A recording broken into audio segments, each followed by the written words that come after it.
Hello, thank you for joining us for this first episode of Screenwriting Studies, the podcast, which is right now not yet a podcast, but a Zoom meeting where you can join and discuss with our guests. This series of Zoom meetings and podcasts is based on our Handbook of Screenwriting Studies that came out by Palgrave Macmillan just last year and won the SRN Book Award in September at the SRN conference in Olomouc. We want to further discuss and interest you in the more than 40 chapters in this handbook, but it's not an adaptation. So we want to talk about the topics and the themes of the chapters, but also speak with the authors about more and different things and not give all away. You still should have an interest in reading the chapter. So without further ado, our very first guest is Kristin Thompson, and we are very happy and honored to have her as our very first eminent scholar to open this series. I have 3 books on my table to my laptop. One is, of course, the handbook itself, but the others are classical Hollywood cinema, film style and mode of production to 1960, one of the most quoted and most influential works in film studies, and storytelling in the new Hollywood, understanding classical narrative technique. I guess most of you know Kristin already, and her chapter in our handbook is called Extended How Narrative Structure in the Short and Long Versions of Lord of the Rings, Kingdom of Heaven, and Dances with Wolves.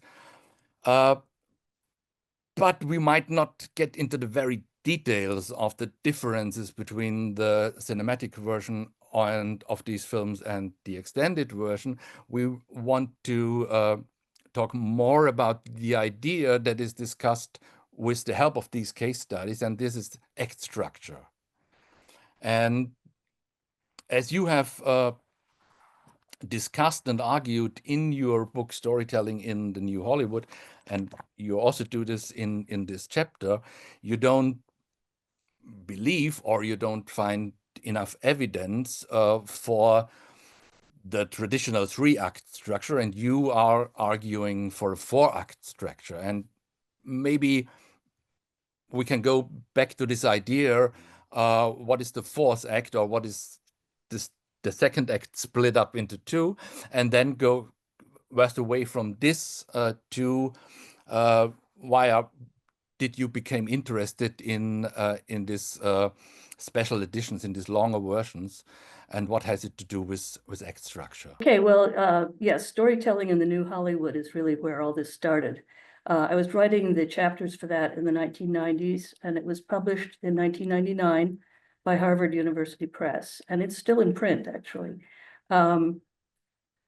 I talk a lot about other Hollywood techniques like dangling causes and goal-oriented protagonists, but one thing I did want to deal with was this notion of 3-act structures, which was popularized very, very thoroughly by Sid Field in his book, The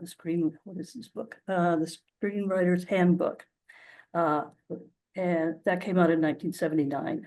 And that had been widely accepted by people in the industry. But I found the whole notion of acts being 1/2 hour, 1 hour, and 1/2 hour in a 2-hour film to be implausible.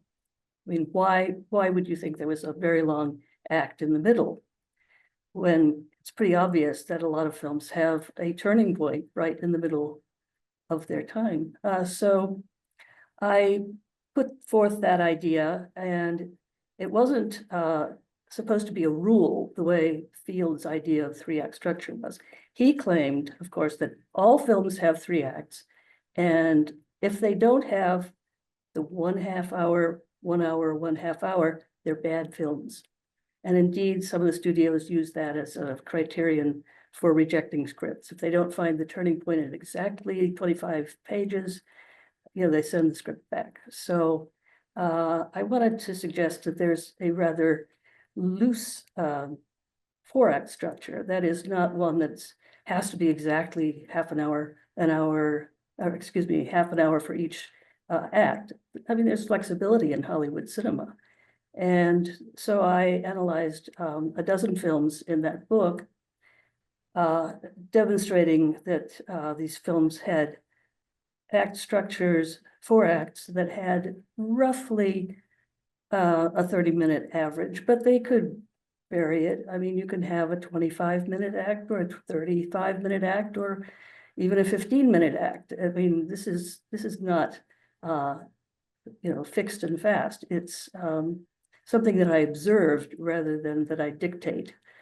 And I looked at quite a few films, but they were mostly films that were around 2 hours. I mean, back in those days, of course, you didn't have these hugely long films, but I did analyze one film that was 5 acts. I suggested that, if you have very long films, you don't stretch the acts out necessarily, you put in another act. And Amadeus was my example of a 5-act film. But I didn't do much with long films in that book. And once it came out, you started having a lot of these extended editions, partly because DVDs were introduced in 1997, and you get a commercial benefit for the studios if they can put out these longer versions. So I began to wonder as the years passed, just what happens when you put in extra footage, lots of extra footage. Do you have an extra act?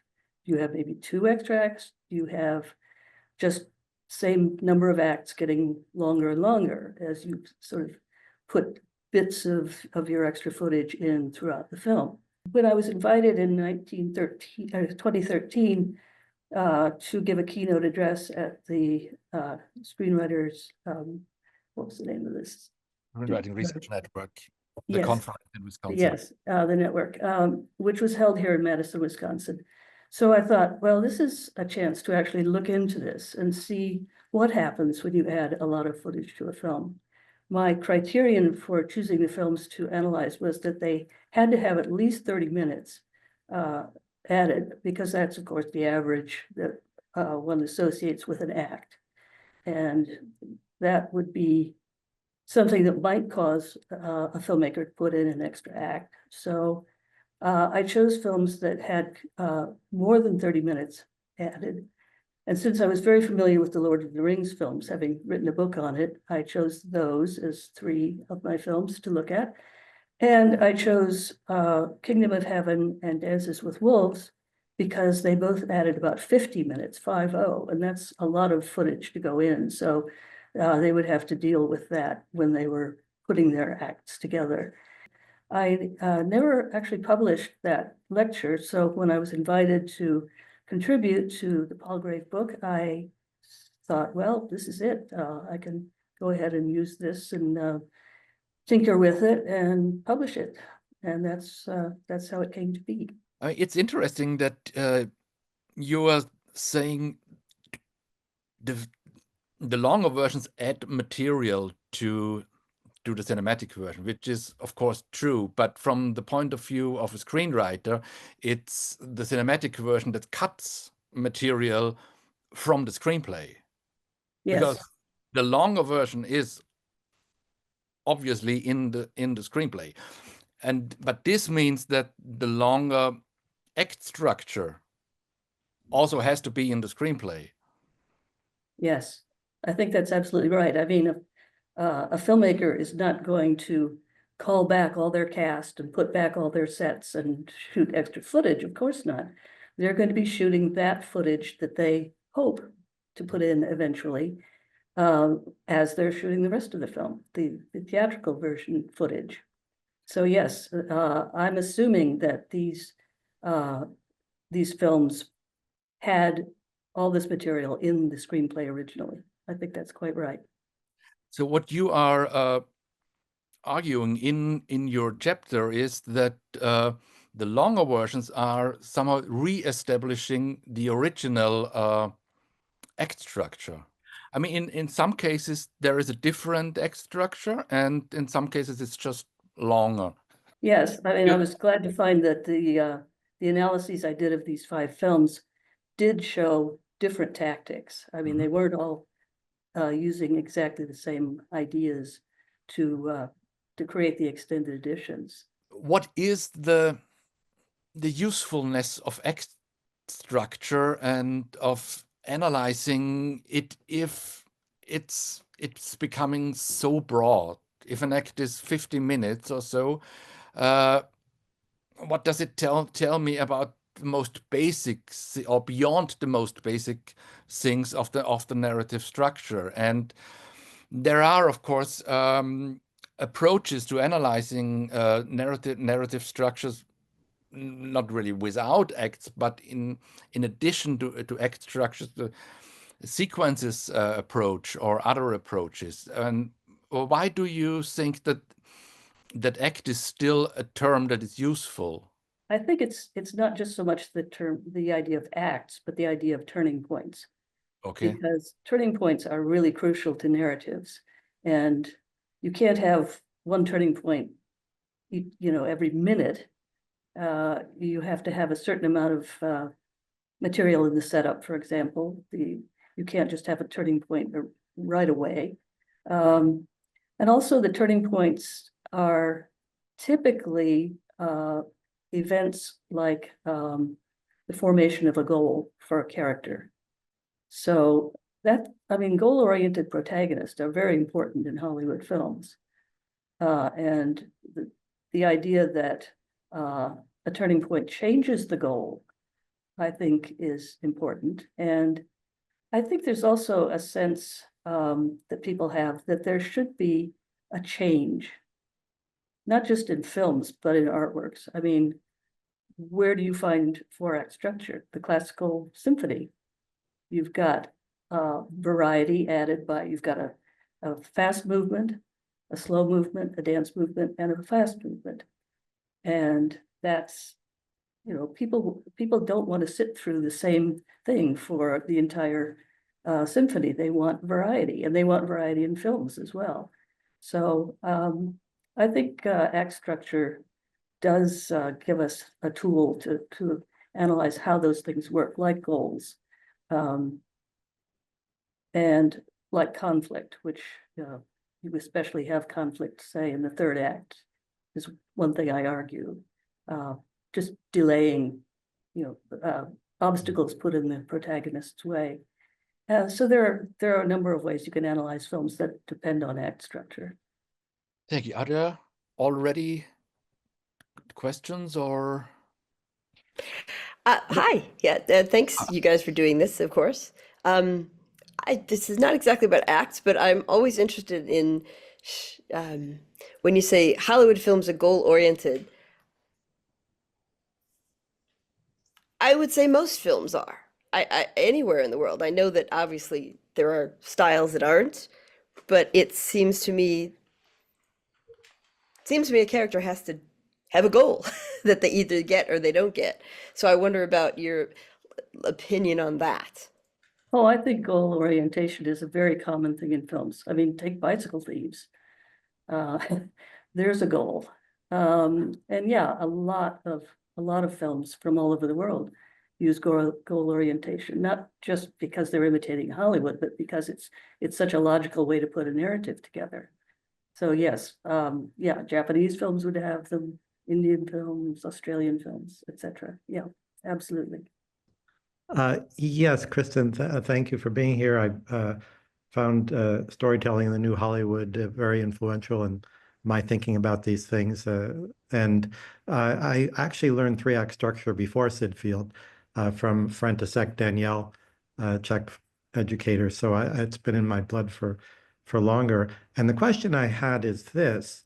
I wonder, why is the 3-act structure endured for pretty much longer than the classical, the studio system existed? It's been 50 years now that it's going.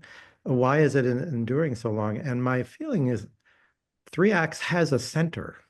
If you're trying to organize your narrative thinking, you can set something up and then you can pay it off.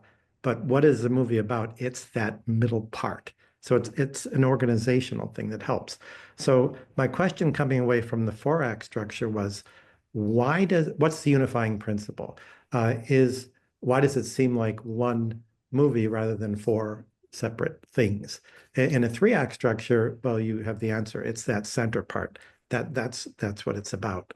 And 4 acts, I can see the changes in the motivation of the character, and that makes a lot of sense, and it's very helpful. But that's one question I had. What is it that makes a movie one thing rather than a bunch of things stuck together? Yeah. Well, as to the central act being longer than the other 2, double, in fact, what each of the other ones is. I've divided it up by function. That is, I argue that the second act is what I call the complicating action.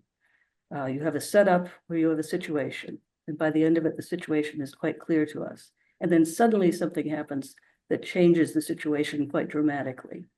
And that's, usually a new goal is formed as a result of that. Then in the middle, I argue that the third act is then what I call the development. And the development is when things sort of slow down and you have to keep the protagonist from achieving that goal. And so there are all these obstacles put in the way. And I think you find this is very common actually in films, that something happens that doesn't really need to happen, except that it's slowing down the action and keeping the climax from starting. So I think dividing the middle is not just sort of saying, well, we have to have a bunch of equal parts. There are 2 different kinds of things going on in the second and third acts, in my opinion. And by the way, I do think there are 3-act films. They tend to be shorter, but I'm not going to say there aren't 3-act films. It's just that they're not an hour long in the middle act. Yeah, well, I think I forget whether you analyze Sunset Boulevard, but this is right in the middle. The character's motivation goes 180 degrees from trying to escape a situation to trying to stay in a situation. So that fits in terms of character objective, that fits perfectly. What unifies it for me is it's the audience, and audience's hope and fear is you're hoping all the way through that he'll get out. It's just that his value system shifts. Anyway, thank you. Yeah. Thank you. Yeah. One thing to add is that I think dangling causes, which I do talk about in the book, scenes that end without an effect coming after the cause. I mean, that's a way of stitching together a film as well. Just keeping holding back the effects of causes. I mean, it's like the cliffhanger ending is a classic case of that.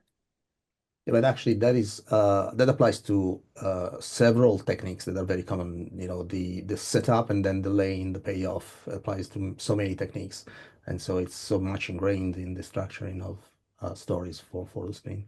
In your book, in the storytelling in the new Hollywood, also you are focusing on films from the 90s, but you have also analyzed a sample of classical films. And if we look at the history of Hollywood or American filmmaking, on the one hand, you can find very little to no evidence that filmmakers and producers and screenwriters were actually talking about act structure in the classical system. In all the documents you have on story conferences, there is, a third act is mentioned, but almost never a 3-act structure. And for some time at the very beginning, the terms act was a synonym for real. And then came the Sid Field. And then, of course, it had an influence, and everyone was talking about 3-act structure. So is there a historical development in act structure, in the actual act structure, or is it just in the talking about, or how can we see, or how can we approach this? Yeah, it's difficult because there is very little evidence that people looked at act structure. I mean, back in the period around 1910 on, people were submitting scripts to the studios, and there's no evidence that act structure had anything to do with whether those scripts were accepted. We just have no evidence, basically. And I think there's a certain instinct that writers have that you have to have some kind of change, dramatic change at some point. And I don't know if people talked about this, but if you look at films from the 30s, for example, well, and earlier, they do have this act structure. It's Yes, 3 or 4. yeah, well, it depends on the film. There are some very relatively short films. I think My Man Godfrey has 3 acts, or things like that. There are certainly films from that period, especially, you know, B films. But I'm not sure how people communicated that to each other, apart from the fact that they understood that the films they were watching had this. They might not have been able to express what it was exactly, but they knew that it's at, you know, some point, something major was going to happen, a turning point, we'd call it. So I think it's partly that submissions of scripts back in the period of the studio system, as it was degenerating in the 60s, people, you know, were submitting scripts, and they become very desperate for some kind of advice. I mean, people who write scripts now and submit them probably have shelves and shelves of all the script writing manuals they can find and anything related to that. And I know that storytelling in the New Hollywood is taught by some film teachers, production teachers. And I've had a couple of people write to me who were working on scripts and saying, "You solved my middle act problem." I mean, I suddenly realized you can't have an hour-long act. So I think it's partly that the odds of getting your script accepted have become so small, if you don't have an agent especially, that people really want to talk about any technique of script writing that might help them. So I think there's a much more a focus on things like act structure. Hello, Dr. Thompson. And actually, I found your 4-act structure incredibly useful as a screenwriter myself. So I'm one of those people you mentioned. And I also use your book to teach script writing to my students.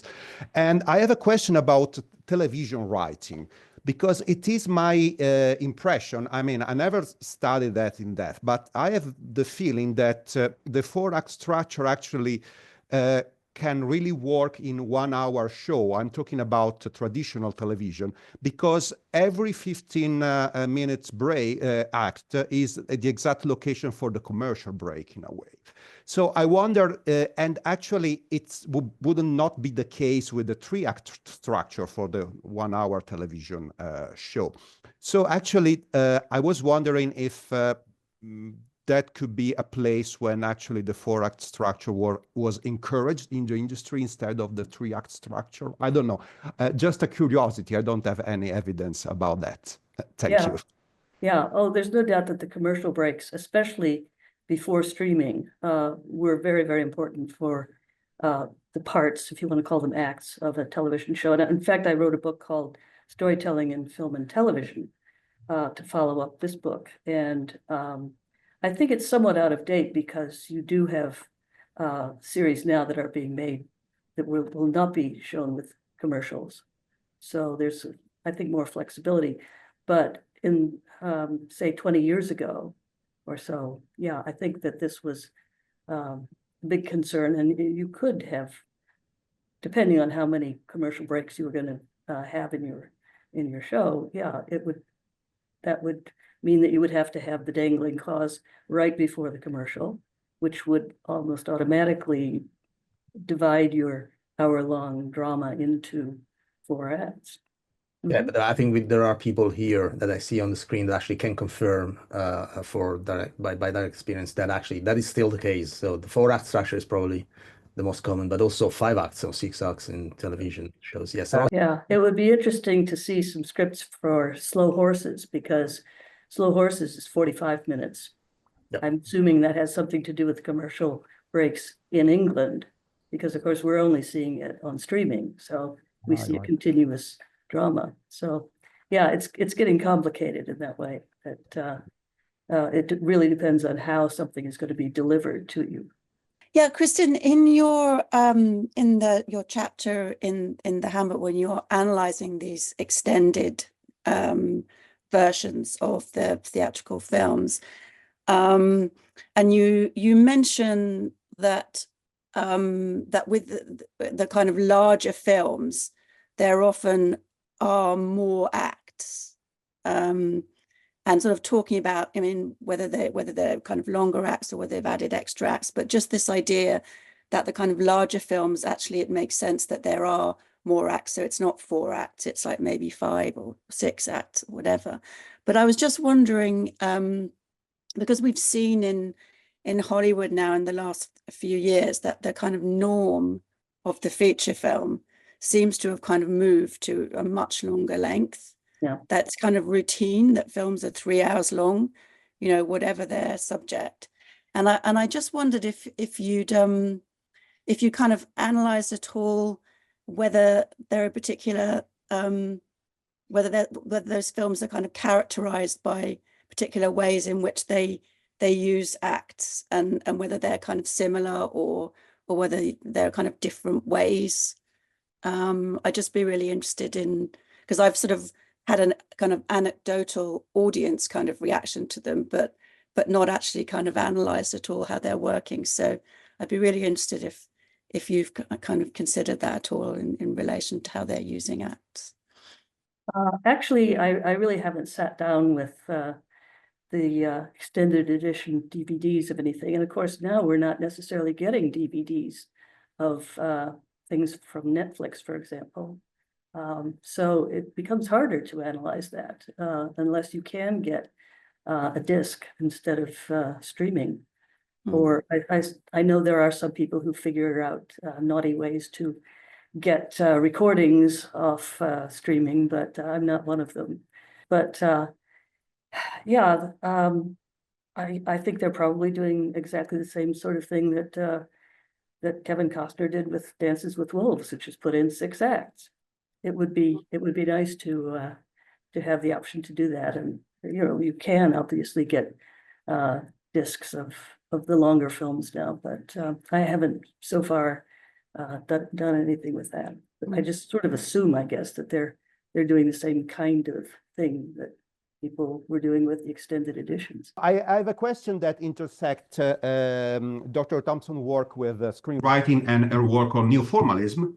And particularly, I wanted to ask if the concept of the dominant can be used in narrative terms to identify one act from one other. So basically, is there what creates an act as a unified unit and separable unit? Is that an act as a kind of a narrative dominant of its own? Can that be a criterion to identify acts? Because sometimes students say, where is an act ending and when another starting? So can be the idea of a narrative dominant that basically oversees all the acts a criterion? I have to say that I don't find the idea of the dominant all that useful. I mean, I struggled to use it in my early analyses, but it's very hard to figure out. And I'm not convinced it actually would be very useful for looking at acts. I think it depends much more on the cause-effect chain and turning points and dangling clauses and that kind of thing. I don't think you need the dominant to analyze acts. We have the question by Yes. shall I read it, or Paolo, would you like? Or So we have this. Okay, I asked you about this a little while ago, but perhaps we can chat about it again. How does block narration connect to four-act structure? I think you said a block narrated film can still be in four acts. I think it depends. It can be 4 acts, but well, I'm not remembering terribly well what David did with block narration, but isn't it more like chapter titles? I mean, you have somebody like Quentin Tarantino breaking his films down by putting titles in at intervals. And in some cases, the action is out of order. So that really messes up the concept of act structure. But I think it really depends on what you're doing with the blocks. I guess I would think that when you have separate stories, it's probably not going to, it's going to be more a thematic thing. They're going to be linked by themes rather than by cause and effect chains. Yeah. But somebody might consider it if you had 4 stories put together, that you still have acts in a sense. Yeah, but this leads us to the relationship between plot lines and act structure, because when we are talking about act structure, it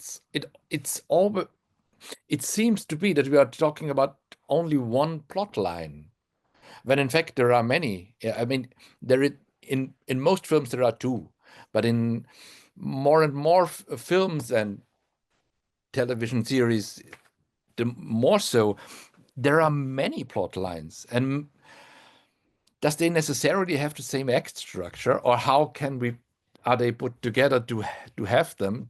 Does they necessarily culminate at the same point? Yeah. Or are we focusing on the main plot for analyzing the act structure? I suppose we'd be using act in a different sense at that point. Okay. But I think of something like Kinds of Kindness. I mean, there's a film, I don't know what to do with the act structure of that. I haven't made any effort to, but wow, that's a challenge to the system. But I think that's, of course, deliberate. Hi, Kristin. I'm Donald Crafton, film historian, former colleague of Kristin, and delighted to see you again. And I'm asking, actually, in not as my capacity as a film historian, but as a screenwriter. I've tried to reinvent myself after retiring a few years ago. And I have an observation and a question for you, Kristin. The observation is this: when I was doing this starting a couple of years ago, I took some screenwriting courses online, of course, one through the Sundance Institute, with a very famous writer as the instructor. I'm not going to mention the names. And then another one that I was attending through invitation from the Austin Film Festival writing program. And that was this past summer, again, with a very well-known writer in the lead. And neither of them, and then this is just the empirical part of my comment, neither of them really said anything about acts or structure, except to say that it had to have a beginning and a middle and an end. And there was no opinion or advice about how one should divide that up. The interest for both of these writers was in 3 things: character development, conflict, and turning points. And again, there was no sort of formula that was employed, but you had to have these 3 things. And then I went back and I looked at some of the screenplays that these 2 writers had written. And it was very difficult for me to see anything that would be obvious as end of Act 1, beginning of Act 2, and so on. So I wonder, and this is the observation, I wonder if there isn't some cognitive dissonance in the industry about the notion of acts, so that yes, they still say, you have to have 3 acts, the first person specifically said that. But then they completely ignore that rule. And I think that it goes on a kind of intuitive level rather than with a predetermined structure. So that's my observation. Now, the question for you, Kristin, is when you're watching films or reading the screenplays to determine where the differentiations between the acts occur, are there specific clues, textual clues that you look for, or is it subjective? Is it a kind of intuitive feeling? Oh, now we're at a turning point and we're going somewhere else. I would start by asking, what do these teachers, online teachers, consider turning points to be? Because most people think of the turning point as, by definition, the end of an act. Mm-hmm. The transition into another one. So did they go beyond saying you have to have turning points? Did they explain what this meant? Yes, you had to have a change in trajectory. This was mostly done by example. And the one that comes to mind is the one with Cher and Nicolas Cage. Moonstruck, is that the title, I think? Yes. And there is, and I haven't watched that film recently, I have to say, but there's definitely a change there when, the protagonists change from enemies to friends.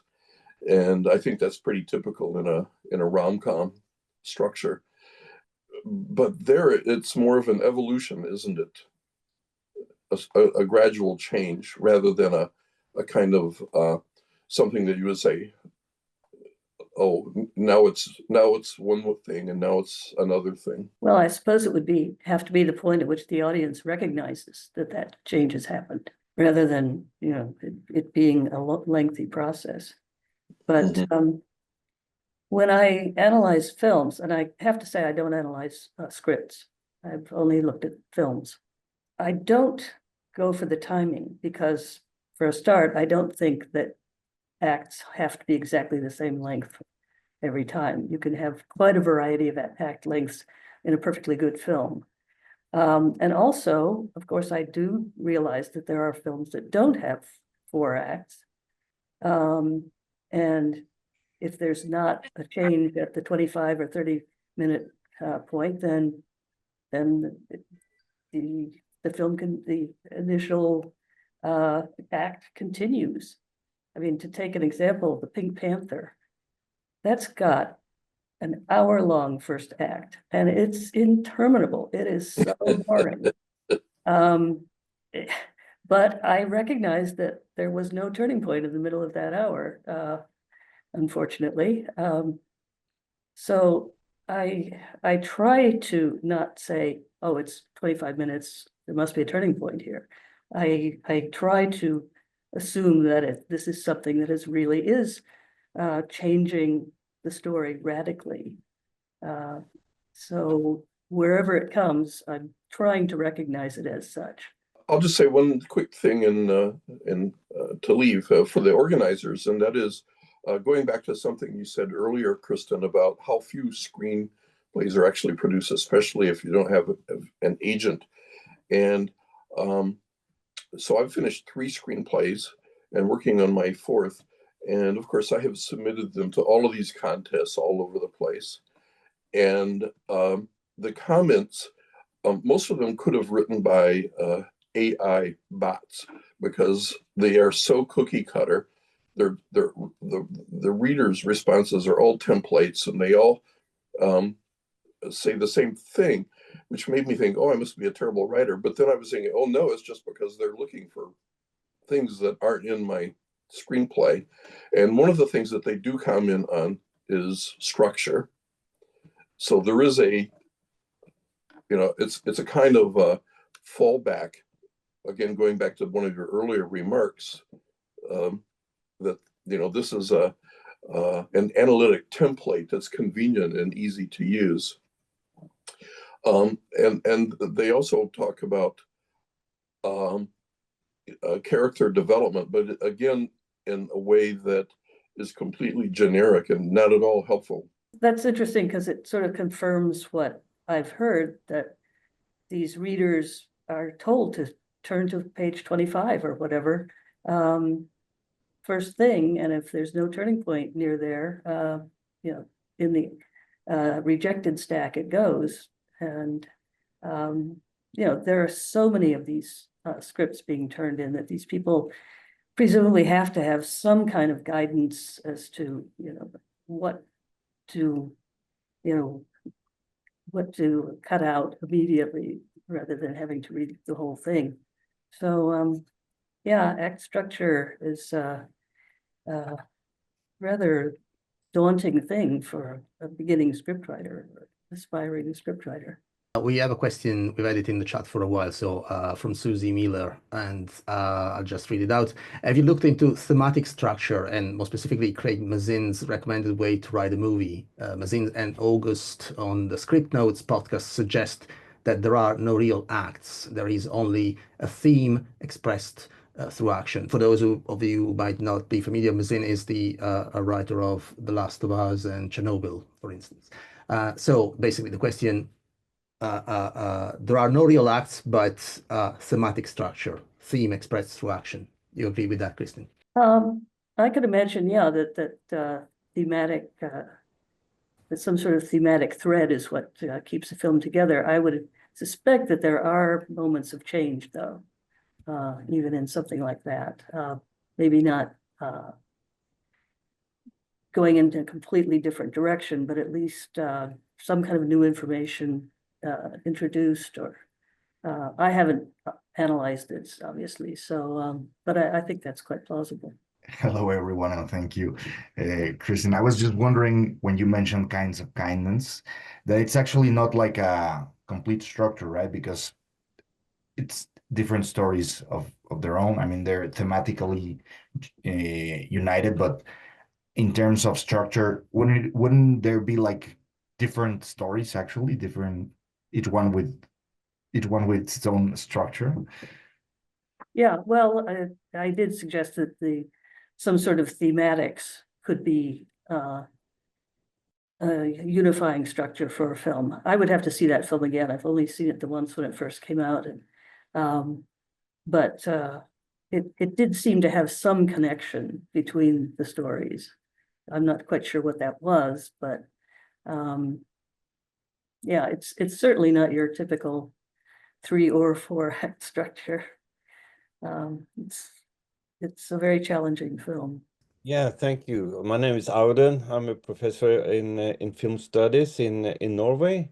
If I remember correctly, in the classical Hollywood cinema, you refer to that in the early eras of the studio system, there was manuals circulating, and different types of screenwriting manuals. And do you remember, are these manuals, were they produced by studio executives, or were they well-known manuals by, let's say, William Archer and Gustav Freitag and others? Yes, they were often people who were specialists in drama, theater, and they transferred their knowledge into screenplay writing. So they're certainly not put out by the studios. They're put out by people who are, you know, literary specialists, theatrical specialists, and so forth. So just as a follow-up, so do you say that they base their the writing of these manuals on the manuals previously written by Archer and others within stage drama, and kind of adapted that to cinema? Yeah, I think so. They had specialties of their own, and of course there were no specialists in film up to that point, but they sort of move over and use their same knowledge. At least that's my memory of it. We're talking about 50 years ago, so, well, 40 years ago. What I remember from classical Hollywood cinema is that you're mentioning short story writing, and there were also manuals for short story writing. Yes. This came before. And I had the impression that the manuals that were published in the 1910s and early 20s, they were more or less using the short story manuals as their model. And the difference between the authors of the manuals from the 1910s to early 20s is that they were real screenwriters, whereas Sid Field, to my knowledge, has never written a screenplay. So yeah, well, of course, the short story made perfect sense because at that point the films were mainly one or two reelers. Once they became features, I think the manuals changed quite a bit and put more emphasis on the kinds of things we associate with plays or novels, indeed. But this is another interesting topic, and I'm sure we will discuss this and others in the upcoming episodes of this series. Thank you very much, Kristin, for being with us and answering all these questions. This episode is recorded and will be made public. We'll have a website, and it will be on YouTube, and we will inform you. And the next episode will be on February 11th, and our guest then will be Stephen Price. Just to say that Stephen Price will be talking about historiographies of screenwriting, sort of bouncing off his chapter from in the book, which kind of follows on quite nicely from this the kind of ending of this discussion around the kind of histories of Hollywood. So yeah, just to say that'll be the topic next time. Exactly. Yes, and we hope to have the website ready in 1 or 2 weeks. So at that point, it will be officially a podcast as well. But we'll have the recordings there and much more information about not just the handbook, but also research and also the bios of all the authors, contacts, hopefully. And so we will hope that this will become some sort of hub for scholars to connect, not just about the handbook but also about common shared interests, etc., etc. So stay tuned. And thank you, everybody. Klaus, you want to wrap it up? Yeah, thank you very much, Kristin. It was an honor, and thank you, and see you on February 11th. Bye. Thank you. Thank you very much.